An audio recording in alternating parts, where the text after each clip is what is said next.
Are we supposed to get rid of some parts of history for for humanity to progress? Because there's some parts of history that elicit emotions that sometimes hold people back. And we always want to preserve everything. And I always worry that certain things, maybe if we preserve them, they keep people back. Like, let's say you find out your father was a bad man. He was abusive. He was an alcoholic. Is that what you tell your children who maybe he passed away? They don't know him. Do you want to tell them that to a point where they're like, my Opa used to drink and he used to, versus not telling them and just being like, your Opa was a really strong man, to try and inspire them that, I will become strong and great like my grandfather, which is not really true, but you're almost trying to hide the other parts, not because you don't want, not because you're lying, but because you're scared that if you tell them, it plants a seed that might haunt them. I'm thinking of two examples now in terms of very recent discussion. Yeah. One is a friend or a person that I know well that told me very specifically his grandfather was a bywoner, a landless person. And then they built up from there, and now he's a wealthy man. Yeah. So the moment you are able to transcend that bad start into something good, you are in a sense proud to tell it. Correct. You don't mind to tell it then. Correct. So you feel free of the risk. Yeah. Another instance is a story in our family. During the Anglo-Boer War, one of my grandfather's brothers was shot by somebody they knew very well. It was a Boer that joined the British. Yeah. And he shot him point blank. And they knew who it was, but they never told. Yeah. They said this will carry hate. Sure. And they didn't tell. So my first sort of reaction to the suggestion of putting some parts of history aside, I don't like the idea. Yeah. But then I think of that story, and I think they put something aside, and maybe it's better. If we knew it was a Van der Merwe or whatever, maybe we would have carried that from generation. So it's just not there. What some of the stories I've heard, and I think this happened in Europe as well, is when certain families were fighting as a way of bringing peace. Even here in Africa, or in Southern Africa, you bring a son from your family, they bring a daughter from their family, and they have to get married, arranged marriage, to be like, look, if our children are going to marry, that's like the ultimate peace offering, because now we're family. Yeah, that's definitely a way. Yeah. There's a nice story with this thing of overcoming where, I don't know if it's real, I think it's fictional to sell a story. Two boys grow up with an alcoholic father. The one boy grows up to be really successful, very rich, great family, doesn't drink, very religious, good person in society. They ask him, what inspired you to become this way? And he says, it's because my father was an alcoholic and he was useless. Inspired me. The next boy grows up, alcoholic, drug abuser, abusive, he was addicted to alcohol and those things, drug user. He's abusive. And when they ask him, why did you end up like this? It's like, because my father was an alcoholic. And the story is obviously, it's up to you how to use whatever fuel, positive or negative, to turn out in life. The danger is always, to what I was saying about keeping out some history, the danger is always, you don't know what the outcome will be. Do you know that your mom slept with multiple men before she had you? You might carry that and it might scar you for the rest of your life. Or you might be like, look, even if my mom was called a slut or whatever you want to call her, I transcended that and I wanted to make my mom proud. That don't ever be ashamed of who you are. I'm your child and I don't want people to ever call you names. If ever they call you names, be like, look at what my son has become. It's tough. Yeah. We go to hit? Have we been hitting? Yeah, we've been hitting, sir. Thank you. Meneer Carel Boshoff, I need to start off by apologizing because I wanted to call you Prof. And you're like, no, I'm not Prof. That's someone else. I'm Meneer. I'd like to thank you. I'd like to thank, earlier we had Joost Strydom for inviting us into your town, inviting us into the piece of history, very important history that you guys are building in real life. Because this is going to be mythical history people will be speaking about in the future. There's a gentleman I'd like you to tell us about, but before we speak about him, I'd like you to speak to us about Professor Carel Boshoff and his importance in this town that we're in of Orania, and how this town came to be. Yeah, that's a question. Prof. Carel Boshoff was my father, and he was a great man. Yeah. I loved him as a person, as a boy, as his son. Yeah. As with my mother, they were a team. They were a legendary team. He was something of a visionary. She was executing. She was really... That's a beautiful balance. Into that, they found a wonderful balance. They had a lot of fighting, course. As it goes. But they were part of an inner circle of people who discussed these kinds of questions, who addressed the questions of Afrikaners in South Africa as early as the 1970s. Yeah. It's on record that my father was at a synod. He was a theologian, and he was at an international synod in France in 1976 or 77, where he put it very bluntly that this segregation policy, minority rule in South Africa cannot survive. It's not possible. It's not sustainable. It's not sustainable. Yeah. Which was out of the ordinary at the time for a conservative Afrikaner. Yeah. But that was quite clear to him, and they were already hatching plans and strategies to address that thing. Yeah. And of course, they were not alone. It was a productive group of people, Dr. Chris Jooste, Meneer Dirk Viljoen, a lot of older generation people, and there was a generation of my own and some people in between who joined in this very adventurous undertaking, which ended up by the end of the 1980s in really looking into practical possibilities. Then Orania as a ghost town came our way, and we just reached for a next level. Sure. How did you guys, or how did he and Dr. Chris Jooste and Meneer Dirk? I refer to Dirk Viljoen. Yeah, they were a sort of trio. Yeah. How did they raise the funding? Were they rich? Did they have money? Come from a rich family? No one of them had money. In fact, they all came from poor families, relatively speaking. They were able to go and study. They were professional people. So they were definitely privileged in that sense. But nobody had access to much capital. They raised it. My mother sat down, and Frans de Klerk, one of my generation leaders in Orania at the moment, was a youngster in that office at the time when they were calling individuals, and they were raising the money in thousands of rands, not in tens of thousands or hundreds of thousands. Thousands of rands. They were raising. It was a lot of money still back then, but I mean, it's not whatever it cost to buy here. But it was a lot of money to scrape together. But there was a big network of people who was adapting to this kind of thinking. So they had somebody to call. They had even one of my aunts, my father's sister, was one of the first investors. She was at the point of retiring, and she decided to put funding into this project. That's belief. That is belief. Things we don't really have today. I mean, we see the Springboks winning the World Cup, and everyone says, we now believe. But it's almost short-lived. And you don't see it translate into real things. It's just for a few weeks. We won the World Cup, Rainbow Nation, but people don't take action after that. Yeah. One asks you why is that? Why had these symbols become shallow?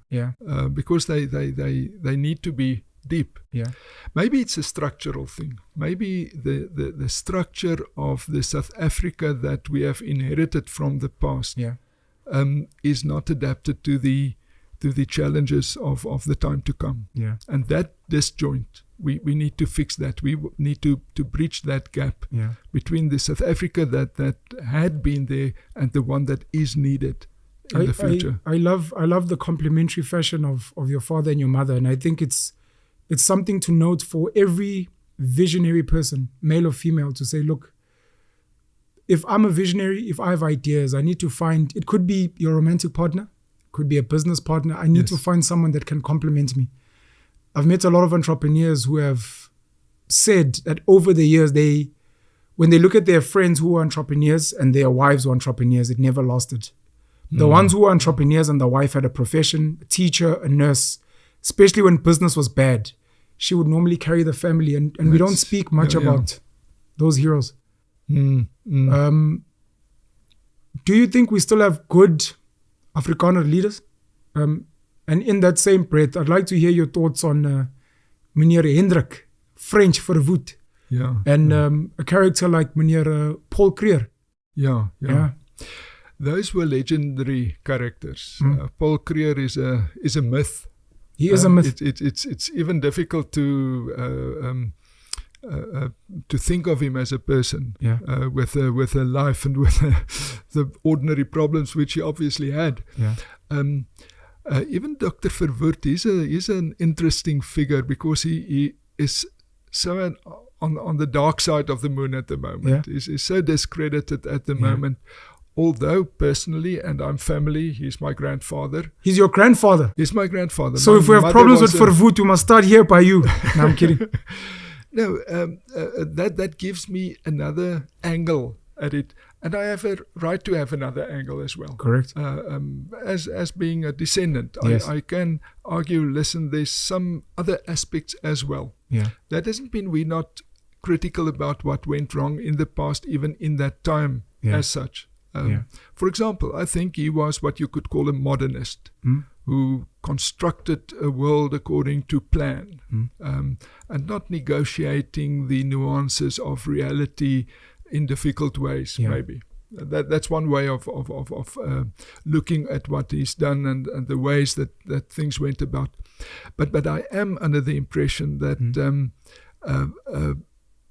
reading a lot about it, going into that part of history, there's still something to be said. There are still parts even of that history that could offer us something in seeking the way forward. Any highlights for, let's say, in particular, an angry black person? When they hear the word Verwoed, they get angry. The architect of apartheid, etc. As your grandfather, to be like, look, you can feel however you want, but these are some of the things that I think people should know about him. Yeah, you can't change history, but you can try and understand it. Yeah. And if you understand it, it helps. Yeah. If you understand where it comes from, what was the ways of thinking. Yeah. I think anybody can accept that the era of not only Verwoed, but also Strydom and Malan, the whole Nationalist Party government, was low on reciprocity.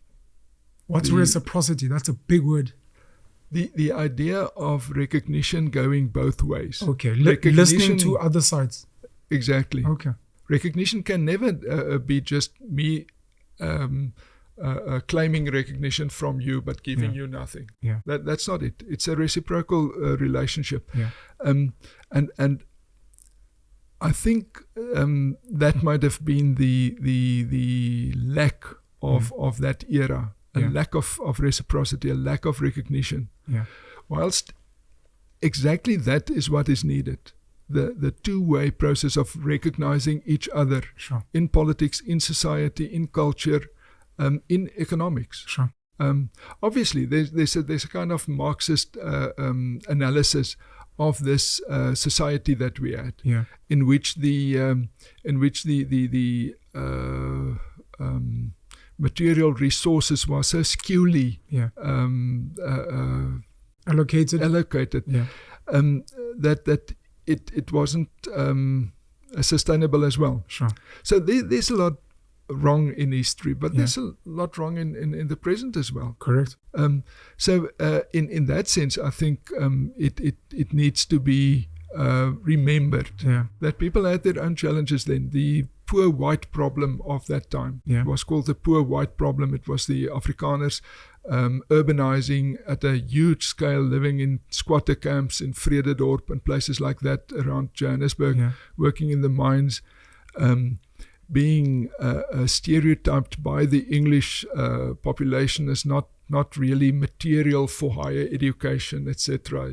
They should.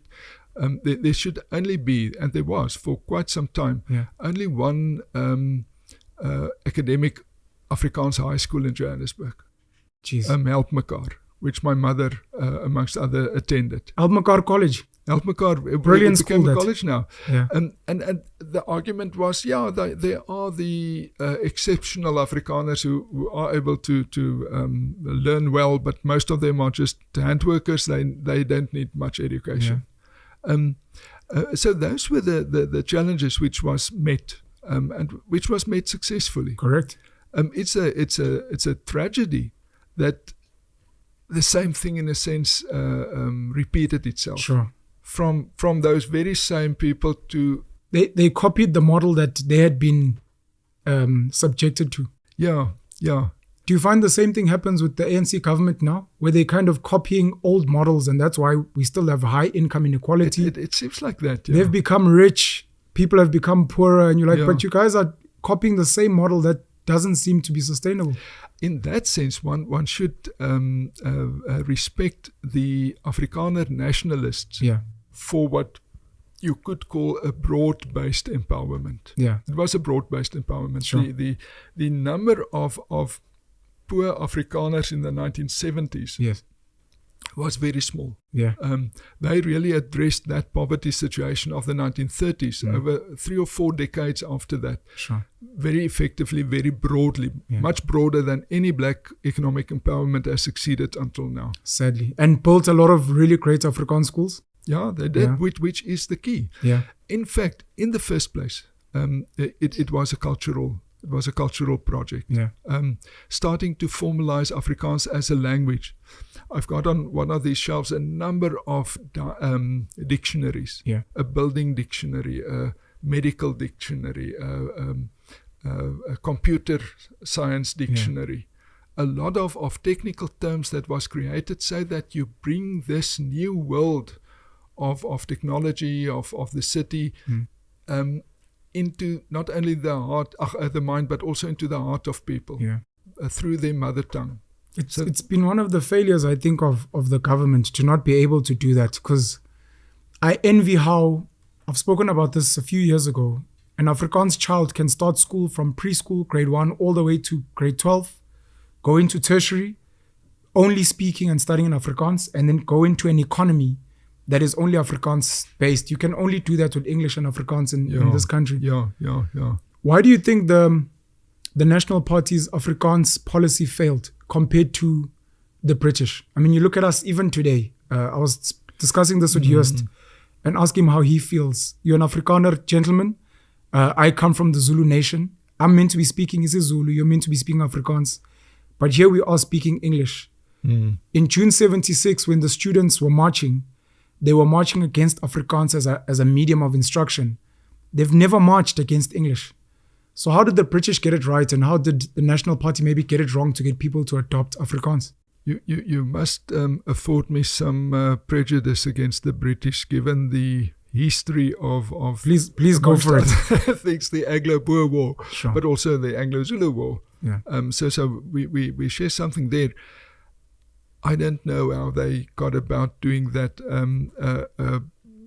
because if any nation was arrogant, we had a problem. We Afrikaners had a problem with arrogance in the 20th century. I think we know it, and we look it into the eye, and we try to, in some ways, address it, Sure. and in some ways we perpetuate it.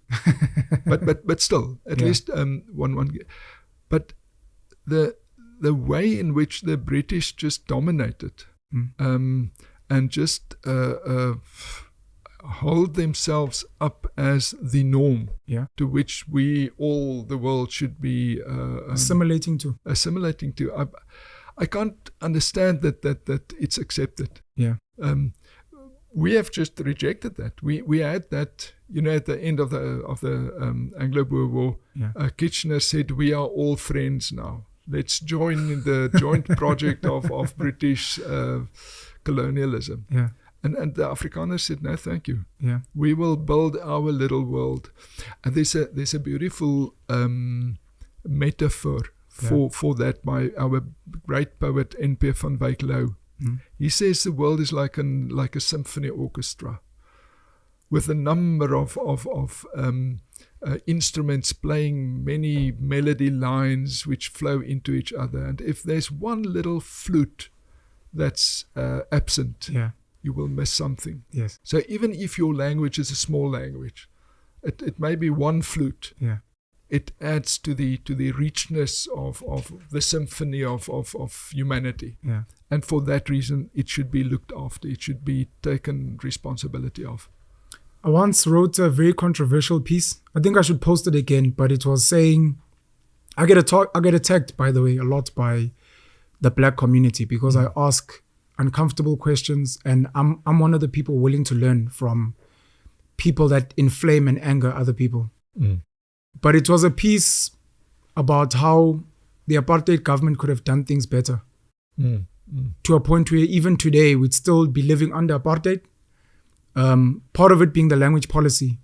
Forcing things onto people doesn't work versus Obviously. maybe incentivizing. Yeah. If you had told Black kids, if you pick up Afrikaans, we give you an extra 10%. If you pick up Afrikaans, these are the jobs that are waiting for you. And then you just let them choose. I think it would have been a better option. I think they were probably ill-advised at the time. Please. Now, you know what? They were not able to imagine two things at the same time. Yeah. A common world and a definite identity. Yeah. And you need some physical cultural spaces for that identity. But you need not try to be an island. Yeah. And that concept of separate development at that time was to the exclusion of a common world, of common areas, which was a fact, but it was a non-recognized fact. Sure. And that's where that imagination just fell short of addressing. But sorry, I interrupted you on that. No problem, sir. The apartheid government built a lot, industrialized a lot. Yeah, I think today a lot of Black people are starting to tone down on their anger. We're starting to increase on our anger of a Black government and how they're failing and they're destroying. I mean, I'm from Newcastle in KZN, and ISCO was a very big company. It was acquired by Mittal. It's being destroyed now and it's closing down. We look at what's happening with Transnet. Obviously, Eskom, load shedding. I'm not sure how Sasol is doing, but maybe partly because of embargoes and sanctions. But the Afrikaner government was very imaginative, and people like Hendrik van der Bijl, very instrumental in industrializing the country. Where do you think we failed? And I mean, even with the success of Orania, how do we get great Afrikaner engineers, innovators to maybe come back and help us carry on building? Now we have to rebuild because things are destroyed, and to ensure that they transfer skills on non-Afrikaners to be like, look, whatever happened during apartheid happened, but we want to build this country with you. I believe the attitude amongst Afrikaners are extremely willing to share and to participate. And they had a cold shoulder for tens of years now, which is a tragedy because that's why we lost so many to other destinations in the world. Correct. I think the key has something to do with community responsibility, with identifying what you are doing, of really taking ownership of a project. Even if it's ISCOR or Eskom or the old railways, which was an empowerment instrument for many families, of which I still know, whose children ranked highly in academic or professional circumstances, but that's where they came from, and that industry stabilized them and made it possible to go to new levels. So I would think the kind of South Africa that opens doors for the future is one in which we are a community of communities, and if that community logic and the energy that it unlocks becomes part of our daily lives and of our activities, new possibilities will open. Is the future of education private? You look at AfriForum and Solidariteit, they've built Soltech, brilliant skills training. You guys have a training college, very focused on hand skills. And it seems our government and maybe a big part of the black communities almost got that old Afrikaner idea of we just want to work in an office in front of a computer. But if government is not going to be building these skills institutions, is the future maybe looking into building private institutions? It seems to me that the state as a super institution is going down. Yeah. And I'm not saying there will not be any state anymore, but we are readjusting in many ways. And I think that privatization of key areas which we never imagined could be private is part of the future. So we are just adapting to circumstances, and it opens new possibilities. Yeah. Just the schools in Orania, which are also independent schools, are innovative in ways which you cannot imagine. Ways of using technology. Even when COVID came, it wasn't much of a issue because we were already geared for that. Yeah.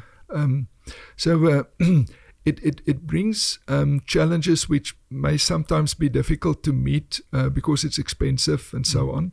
But then again, it unlocks creative potential. I think we should be thinking beyond the state in the old sense of the word. We're not going back to a big state in South Africa. We should already be a community of communities. Being empowered. We have communities as partners elsewhere in South Africa as well. Yeah. Black communities, brown communities, white communities who are clicking into this logic. Yeah. And it unleashes potential that you wouldn't imagine was there. What have been some of your highlights watching Orania become what it's becoming? Would you guys consider franchising?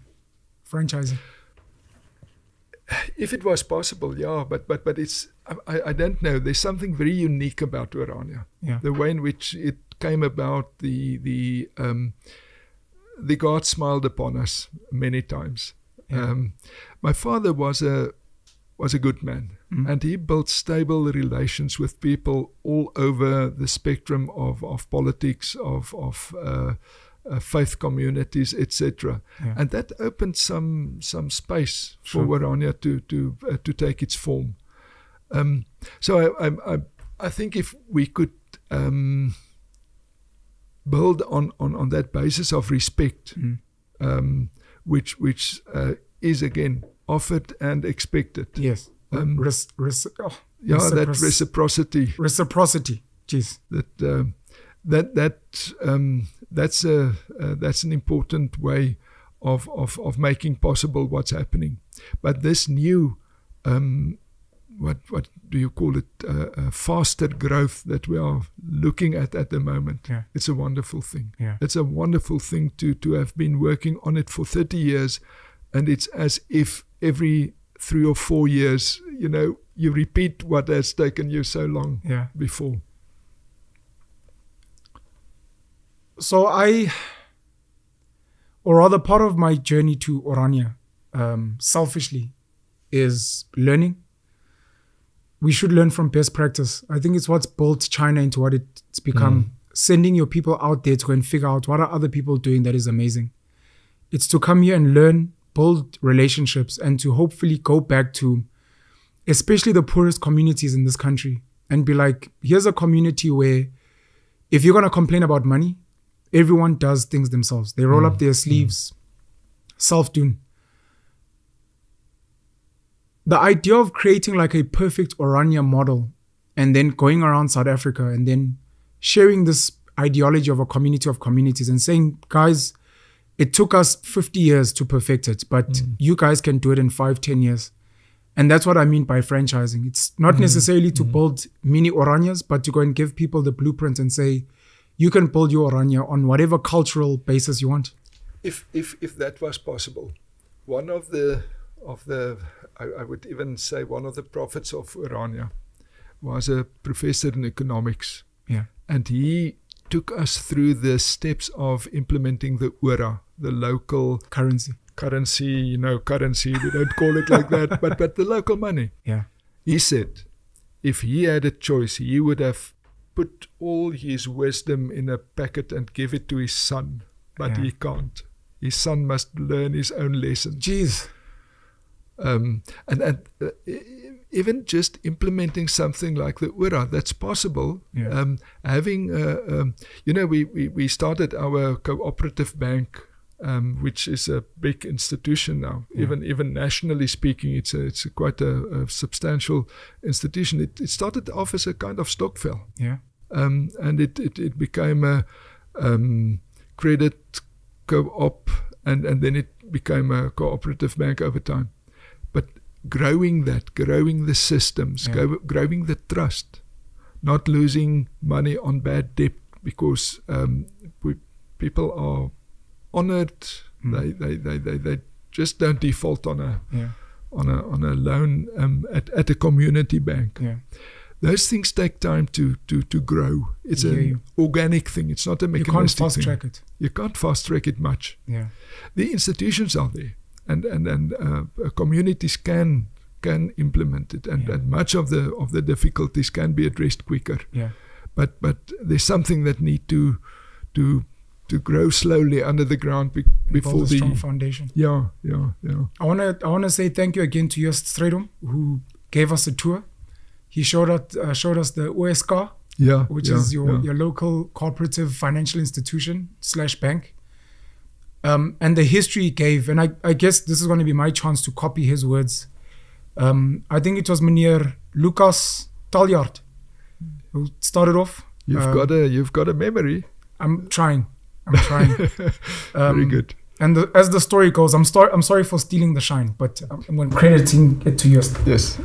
Who started off, look, the bank was far, and I think Absa had a mobile branch here that would come through, and then later on they said it's not profitable. So he traveled far to bank, and he started offering the people of Orania the opportunity to be like, look, I can come in, I can check the money for you. Eventually it became, as you said, a stokvel. People needed to borrow money, etc. And then I think it was Tash Schumann came through as an actuary from the financial services industry. Yeah. And then came and assisted to build what it is today. I think it's something very, very special. I want to mention Grameen Bank. I think it's from Bangladesh. Prof. Muhammad Yunus. He's won a Nobel Prize micro lending. And to what you're saying about foundation, so what he did is he went and he found, we call them co-ops maybe today, but small groups, especially of women that were already trading. In the South African space, you can call them hawkers. Women that sell a plate of food, women that sell fruits and vegetables. And he came and he gave those little groups a little bit of money, micro lending. And because they trust each other and they know each other, they hold each other accountable. And he built a $1 billion bank in micro lending, and he won a Nobel Prize. And it's beautiful to know that today, even the OSK is done over R1 billion in transactions. Which is something special, and I'm hoping it's something that, especially the black community through stokvels, which are arguably collect about 55 billion rand a year. Wow. If they can learn from this and build from that foundation. Yeah. That is already a foundation. That is already a foundation to build on. But one thing that we cannot afford is to lose more trust among people in South Africa. As a result of bad government or whatever. We cannot afford that. We should resist that losing of trust. We should build trust by ways of these interactions. I want to copy. I know you may not believe in it much. I want to copy some of these ideas because I think we can build a template. There's gonna have to be a lot of organic work either done or that already exists. For example, the URA is like a voucher system that's built on people trusting each other. So it's this idea of we're going to create a voucher kwamashu in Durban. You guys already know each other. You go to the same church. We're going to give you this voucher system that's going to be for here. And then so that you guys can trade with each other and then look for other ones as well. We also copy it. We didn't think much as from scratch of the functioning systems. So no, copying is the way to go. And indigenizing. Getting the way in which it works in another community. But to have a follow-up generation, I'm already an inheritor of Orania. I was a youngster, a boy when we started, a young man with irresponsible dreams and ideals and so on. Time has done what it did. But there's a new generation of starry-eyed young people, Joost and a lot of friends, male and female, participating in what's happening in Orania. And that's what gives one. Man is not an island. Correct. You're part of something bigger. Correct. And if that's not so, you have reason to worry. But if that follow-up is there, wow, what a wonderful future. There's a gentleman, American billionaire called Peter Thiel. Myself and my partner at Tribal Media House, Tebogo Kibine, we love referencing him. He's got a book called 0 to 1, which is about building monopolies in business. It's a capitalist. But he speaks about the idea of finding a truth, something that you know to be true that other people disagree with you on. And on that trajectory, he speaks about the idea that if you want to be, for Mark Zuckerberg, who built Facebook and Meta today, he wanted to be the next Bill Gates. And it wasn't going to happen with him building a software company. And the person who wants to be the next Mark Zuckerberg mustn't be building like a social network. I think of the idea of like the next Orania, where some people might be thinking there's probably like an Afrikaans boy somewhere out there who's like a Prof. Carel Boshoff. And the next Orania might be started by like a little black Indian girl, not even in South Africa. When you ask them what inspired this, they'll say, there's this place in South Africa. In the same way, Yanni Mouton, who started PSG, when they built Capitec, he referenced Grameen Bank all the way from Bangladesh. And that's the story of collaboration. I look at the Springboks, there's this, it's called Marvel Cinematic Universe, Marvel movies. My boys know all about that. I know nothing. When you look at how many people around the world collaborate to build something special, I do think there's going to need to be some type of collaboration in future amongst like-minded people, borrowing ideas from the present, from the past, imagining some ideas for the future to create whatever the futuristic Orania is going to look like in the next space. And that's exciting for me. For people that may not know, what is popular about Paul Creer? What do you like about Paul Creer besides the Kruger Rand and Creer store? No, he was a rock. He was a rock of a man. He stood his ground. He made something out of nothing. The people tracked into the Transvaal at that time. It was there was no order. He created order.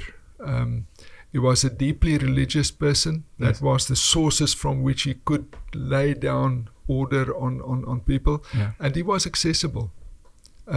It's interesting if you look on Church Square in Pretoria, where the old Transvaal parliamentary building is. His office, government building, it was parliament and executive all together. His office was on the ground floor, just left to the entrance. Sure. And he would hold parliament in a certain sense, or hold court there on the stoep, by leaning out of his window and people coming on the steps, and they would discuss with him their problems, which was often very practical, and he gives his advice, and there it goes again.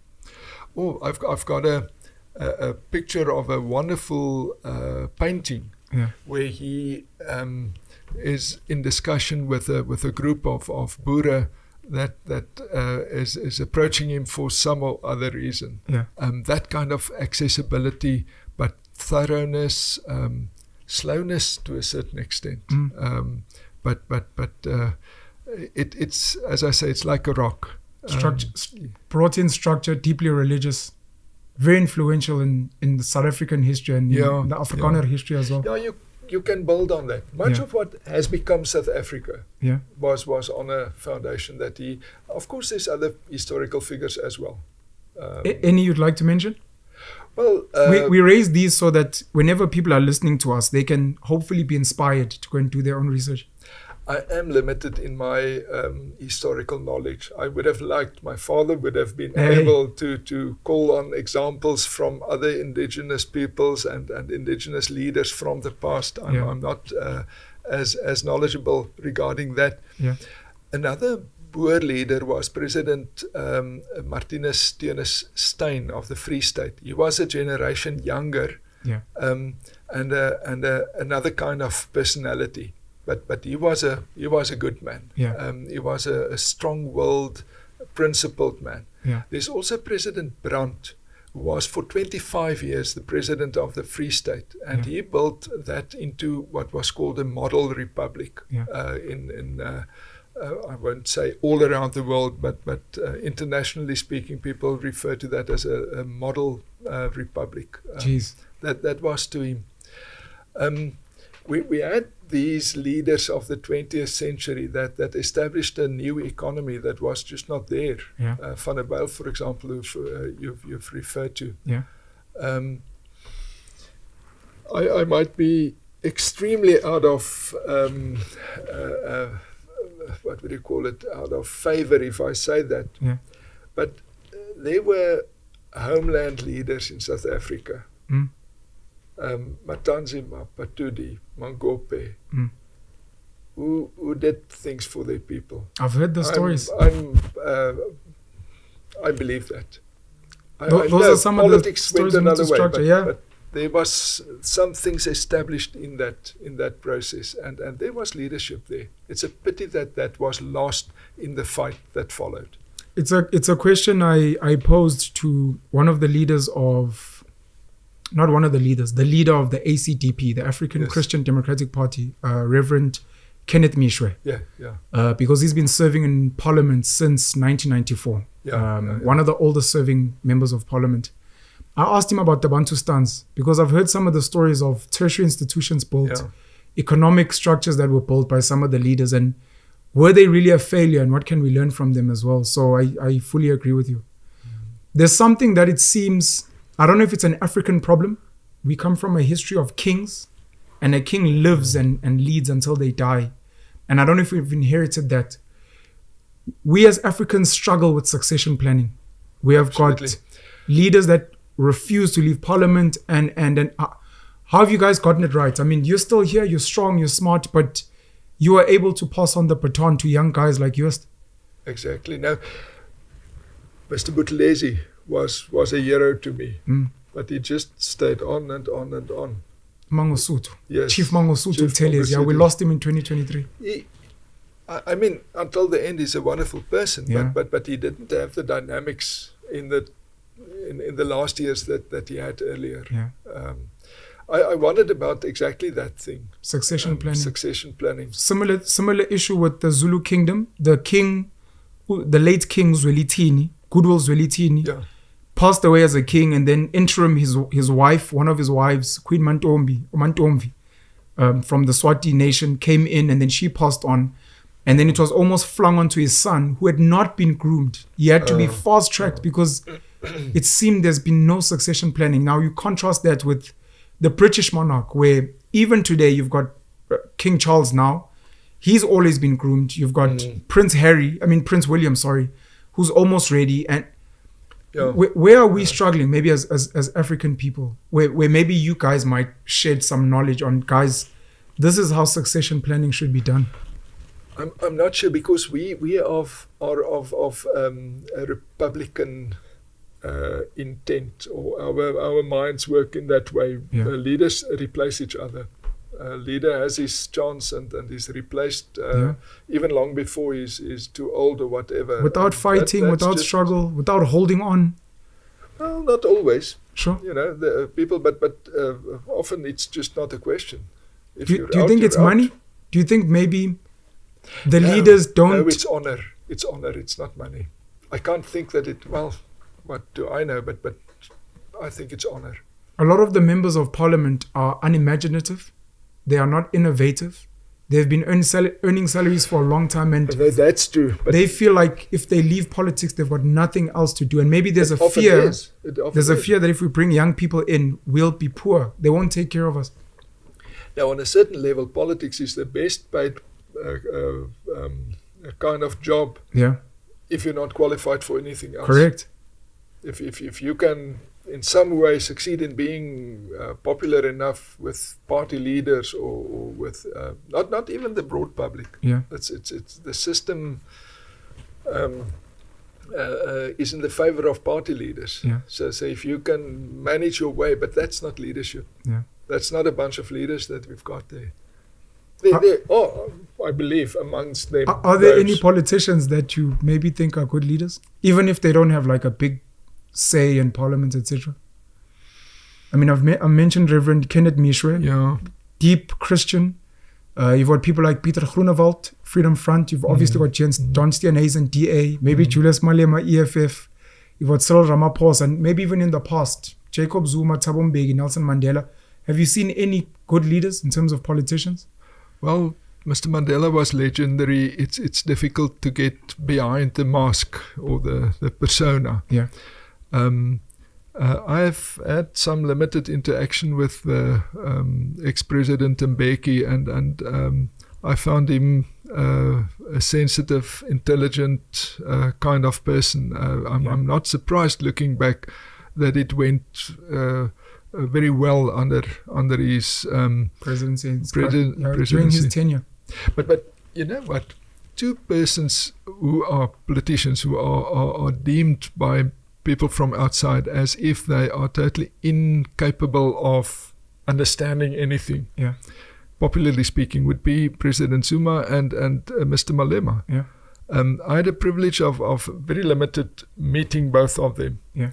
And both of them are clever guys with certain political social skills that if you would ignore it, you would make a huge mistake. Big mistake. You shouldn't ignore what is there. Yeah. It might not be according to my ideological point of view. In fact, I find it dangerous in many ways. Sure. But you need a certain kind of respect for a good opponent. Yeah. But actually, I'm not qualified to answer the question because I'm not following politics in South Africa at the moment anymore. I hear you. Or internationally. I hear you. What do you think is the cause of the myths and the misinformation around Orania is a racist town, it's a whites-only town, black people are not allowed there, and because I know it's nuanced when you try to explain, and maybe for many people they don't get it. It's an Afrikaner place. Oh, that obviously means white. Yeah. What do you think fuels the misinformation? Especially, I know you guys have tried to do interviews, to answer questions, but it's like the propaganda just sticks and doesn't want to go away. Yeah. Well, it's like any stereotype. It clamps onto something. And the fact that if you walk the streets of Orania, you would mainly see white people. It's feeding into the stereotype. Yeah. What people miss is a little bit too nuanced, maybe, and that is the question why. It's not just a what. It's a white town. There's a lot of black towns as well. But it's not the whiteness that makes it what it is. And in fact, that's not part of the thinking. It's not part of the vocabulary that we like to use. Yeah. But of course, one of the problems in South Africa is we don't only have old racism, we have new racism as well. Okay. Which feeds the animal. New racism being black people hating white people? Yes. The kind of incidents that we've seen at university campuses on many levels. Yeah. And that's the tragedy. And I blame it for a big part on bad government as well. Yeah. That they did not address the kind of questions that needed to be addressed for us to get beyond that. Yeah. So we are repeating again some of the big mistakes of the past at our own cost now. Yeah. We needn't do that, but okay, it's happening. We need to address that. Yeah. Somebody once asked my father, what's he going to do about the bad image that Orania may have? And he said, well, he's thinking of going to every person one by one and tell them the opposite. I spoke earlier about we might need to, or maybe the future is private skills institutions. Is it looking like the only Afrikaner institutions moving forward are going to be private? Because, I mean, you see this government is not really doing much to preserve the language. Yeah.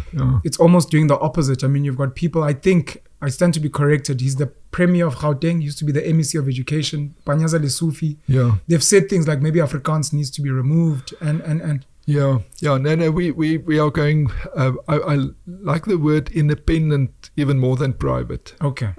Because the private sphere is a sort of closed off sphere. Yeah. It's public, but it's independent. Yeah. It's not state dependent. It's Okay. not tax dependent. It's depending on participation. Yeah. Academia, where I sent my boy to, is being funded by me. But I would have been funding some university this year. Yeah. It could have been a public university, and I'm very glad I'm not funding a public university. I'm funding an independent institution in my own language where my children can study in a context that are culturally friendly and empowering for them, so that they could go out in the world. Not so that they could close off and come and live on a little island. Sure. So that they can participate in humanity. Yeah. That's where we need to go for, but we need to build it on a sense of identity, self-confidence, self-reliance, taking responsibility. Some tips, I don't know if you have any, for those of us who dream of building our own communities. How do we legally avoid tax? Because if we're trying to keep as much money away from a corrupt government, the one thing you want to do is make sure you're not giving them tax. Have the people of Orania found intelligent ways to minimize tax spend, maybe donating to non-profits or other things? Well, for one thing, we are not monetarily speaking rich. Okay. We don't have is that a trick stashes of tip? money. Yeah, it's something of a tip. Okay. Go into non-monetary economy. Bartering as an living example. well, bartering, producing for yourself, finding pleasure in other things than those that you could buy. Yeah. You needn't put everything through the cash nexus. Yeah. There's other ways to live. We've been living for thousands of years in other ways. Without money. When in you guys, sense, sorry. No, please finish. No, money in that sense. Yeah. Money as we use it now. Money is of course ancient, but it played different roles at different stages of our history. The aura when you guys transact, is there like VAT, tax? I know it's backed by the rand. Yeah. In the end, the transactions are of the same kind. VAT comes into it. But I'm sure there's ways that people succeed in transaction. Have you guys looked into cryptocurrencies? Yes. We have a D-Ura, which digital Ura that is on your phone. It's an app that you can use. Yeah. It's partly still of the same network of transactions, but there is obviously there are possibilities of isolating such transactions at the point. We're not doing it at the moment, but the technological potential is there. Thank you. I fantasize about communities that are as least state dependent or working even with the state as possible.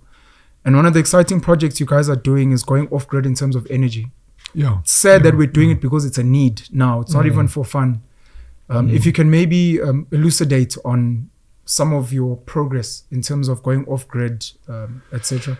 It's more difficult than one may think. Okay. And also technically difficult. For one thing, we've got this solar farm, but if you've got load shedding, you can't even produce your own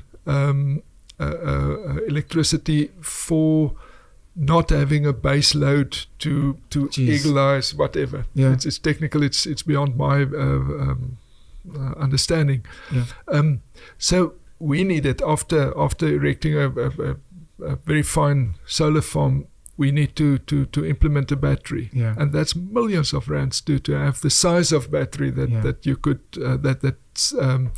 give you that base load. Yeah. But that's the next step, and we are going towards it. We are installing it in some time during the next months.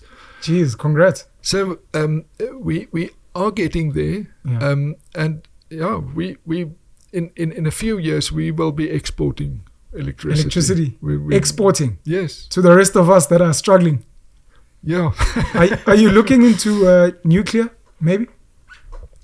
Theoretically, it's not practically on the table yet, but Okay. those are possible. These what do you call it? The pebble bed. Yes.